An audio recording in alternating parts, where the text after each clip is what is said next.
پیښور کې دا خبر عامه ده وایي 15 ورځې د الله دی او 15 ورځې زمونږ د کاروبار دی.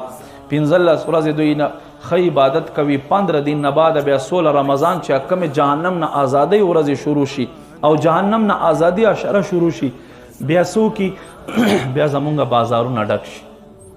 خصوصا لکه رمضان اخیرنی رمضان ته 29 رمضان ته زمونږ بازارونو کې څه حال وي؟ څه شی اختر را روان دی. دا جامې خو مونږ کل کال اغوندو څوک هم لوس نه ګرځېږي. بیا که ته نوې واغوندې نو څه به وي پې او که زړې واغوندې نو څه به وي. او بھائی اختر خو د هغوی خلکو دی چې چا روجې قبولې شوي دي. اختر خو په جامو نه کېږي، اختر په پیزارو باندې نه کېږي. دا د مسلمان نادانی ده. بهرحال ما عزتمندو قدرمندو دا میاشت په کار دی چې سړی ښه په عبادت سره تیره کړي. وګورئ دا قبرستانونه چې ډک دي، دا کاروباریانو، دا ډیلرانو، دا پهلوانانو، په دې کې ماسټران هم، په دې کې انجینیر هم، په دې کې ډاکټران هم، په دې کې اعلی افسران تر دې پورې چې ملک پاکستان وزیر اعظمان او گورنران، وزیر اعلی، ایم این اے، ایم پی اے، دا ټول نن خاورو لاندې پراته دي. ما عزتمندو قدرمندو په دې کې کامیاب انسان څوک دی؟ کامیاب انسان هغه دی الله محبوب فرمای کله چې یو نیک قبر تراشي، نیک یو پرهیزګاره یو متقی بنده چې کله قبر تراشي د ده په مرګ باندې آسمان فرشتې جړا وکړي وای ای کاش له ځمکې نه بیا یو نیک بنده پورته شو چې کله د قبر کې کېښودلی شي.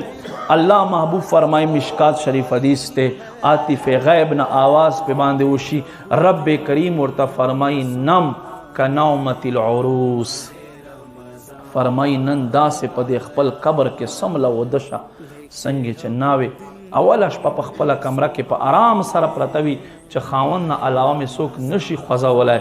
فرمای دکه شانتې ته په خپل قبر کې آرام کوه تر دې پورې الله محبوب فرمای چې بیا ورځ د محشر شي، ورځ د محشر شي، قیامت ورځ برپاو شي او فرمای اسما قبرونه وسیرلی شي.